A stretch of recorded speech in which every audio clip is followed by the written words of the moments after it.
What's good, YouTube? It's your boy Tony D2 Wild checking in once again, back with the bang of the day, guys, on a quick tabletop review of the PSA AK-102.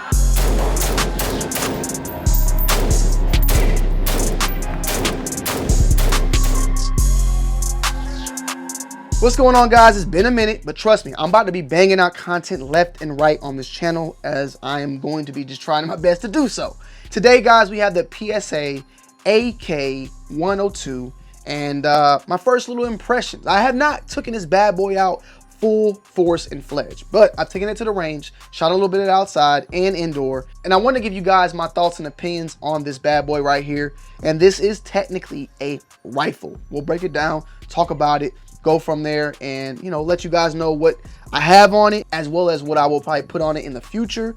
And that's about it. Let's get it. So the AK-102 is basically an AK-47 that shoots 5.56. The 101 is the rifle version, and the 102 is the SBR or carbine version. The fact that it is, however, a carbine, it has a shorter barrel. I want to say, what, 12.5? It being at 12.5 will, of course, make it an SBR. And with SBR, you would need a tack stamp. Well, this right here, this long flash hider you see right here is pinned and welded to give it that 16-inch barrel length, to where I don't need to actually get a stamp to run this unit. However, if I want to take this muzzle device off and put some other type of booster on or something that is shorter and more nice looking, I would then need to get the stamp.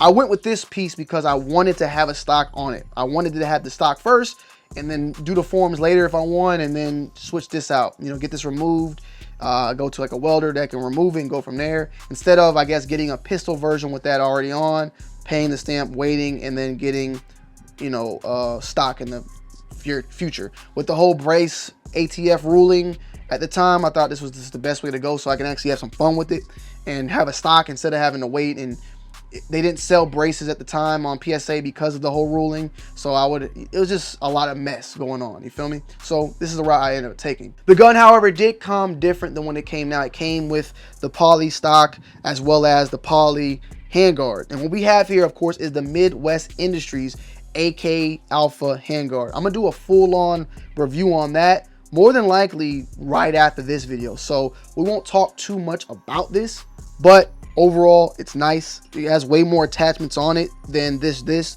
You can get this along with this right here, like this attachment, as far as on the change your top rail, your top piece, and have railing going on, and then you can actually have the stock as well. So we'll do a video on this piece right here and why I went with it probably on the next video.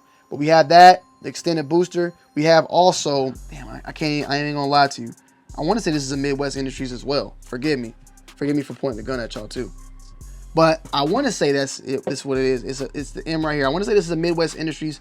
I'll make sure to confirm it. I'll put like a little note somewhere, but the Midwest Industries top rail right here that goes to full size. Now I actually have the shorter back end side of Midwest Industries on my AK-103 because I liked it reared out, but for this one I wanted the full top rail. Now Midwest Industries, as I stated, sells the one that actually connects to these little holes right here that will go over the top rail and do all that for me. Actually, I think it replaces this whole entire unit. However, this has been on back order for quite some time, and I just did not want to wait. So I was like, you know what? I'll get this now, put this on here, and then once I actually get this railing, I'll put this top rail on my AK-103, and then the smaller version that I have, I'll probably get rid of it. I just probably won't use it, but I'll probably end up putting like a LPVO on my AK-103. I want to have some fun with it, long range and all that. So that's the type of way I want to go. We have here also a Vortex Venom Spark. I want to say this is the Spark 2.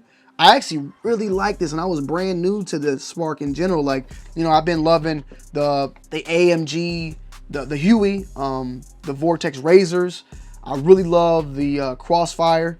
I want to say, I think it's a Spitfire too. Let me check. I gotta check because I always get those two mixed up. I actually have a Crossfire. Yeah, Crossfire is the scope, I want to say, right? Let me just check it out. Hold on. My bad. The Strike Fire. The Strike Fire 2, I have it on the Jackal and another gun right now, and it reminds me of like a cheaper version of the aim point, but it's still just as good. Like, I mean, I won't say just as good as aim point, but it looks like an aim point and it's good. It's good to go. I don't have no issues with it whatsoever. We do have a BCM front grip. I really like that a lot. And a little addition to this is, of course, the magazine. So here we go. You see right here is this is a AC Unity mag 4545 39. However, you can get this follower from Pod's Arm 223556 follower, which you take this part out, remove it, put the 223 one in, and basically it will feed 223 and it will fit in this type of magazine. You have to do some slight trimming and stuff, nothing major. Or actually, no, my bad. For this one, you did not. It was my Galil that I had to do the trimming. For the most part, this looks like untouched. I don't think I actually scraped it. On my Galil, I had to like trim it down a little bit, but for the most part, it fits in here perfectly fine. And for the safety of YouTube, I can't show me inserting it, just for the time being. So the reason why I went with the AC Unity mag in 545 is because, can I be honest, I did want an AK in 545. However, 545 has kind of been more expensive lately, and if I would have went with the 545, this would have actually been an AK105. The AK105 is the basically carbine version of the 545 caliber, and you know, it's basically Russian's version of the 223-556. It's perfectly made for the AK rather than, you know, the 101, 102, but to each his own. You know, it's nice, and I like it for what it is, so I'm not mad at all. Maybe down the road, I'll get a 545. Actually, I think I was going to get a 545 when they drop an AK-74U over on PSA, like the Crink. I might actually really then get a 545. What we have here on the back, though, is a Magpul CTR. And I really like, this is like the first, I actually have two of these now, but like I actually like this stock. I need to run this more on my ARs. Like, this is like clutch. And it actually has the riser. This is a, can't remember which one this is, guys. I want to say it's probably the 25. But it's a CTR Cage 1LX50. So that's what it says on there. I don't know if you could type that in and maybe that's for a specific number, but it is Magpul, and it has the JMac folder on it. So as you remember, it had the poly folder that was plastic that you could press and fold it, but I wanted to go with this Magpul, you know, buffer tube unit and all that. So I had to basically buy a new hinge unit, and JMac sold a hinge unit that then had the buffer tube insert on the end. You can also buy a JMac hinge unit that has the Picatinny on the back end if you want to go with the Midwest Industries fold out. You know what I'm saying? So that's what I ended up going with. And can I be honest, it be acting weird sometimes. Probably stupid, but there you go. See, it's weird. Like sometimes, like it's still like new, like still new. So you do that, and then you can fold it. Now, at the same time, you got to kind of have this off if you want to get the full, like full fold. So like, and even then it doesn't go all the way flat, but you know, if I'm just traveling with it, like, it's cool. Maybe down the road I might go with the, you know, the Midwest Industries full on thing. However, like I said, in order to get the full effect, I need the Midwest Industries top rail so that I can actually fold it, because I can't fold it all the way with this thing on in general. So down the road, maybe switch it out for Midwest Industries and just be happy with the, you know, put the Picatinny on the back, Midwest Industries folder, and go from there. But overall, you know, this is it folded. It's not all the way folded, but it's cool enough. I mean, I ain't going to war with this, so I ain't tripping. But overall, man, she's smooth. She's definitely smooth. Definitely smooth. You know, the recoil is not bad. We're clear. We're clear. Trigger, you know, it's typical AK trigger. I have no problems with it. No hiccups, nothing. There was a lot of like speculations, a lot of rumors, or I guess whatever, just people saying like, you know, 223 out of an AK is not the best, or it doesn't feed correctly all the time. Well, with this one in general, I had no issues whatsoever, and I really liked it. Only thing I don't like is this part right here, because it's extremely fat and ugly. And as you can see, maybe you can in the B-roll, I'll show it. You can see like the actual pinned in little part right there for the barrel.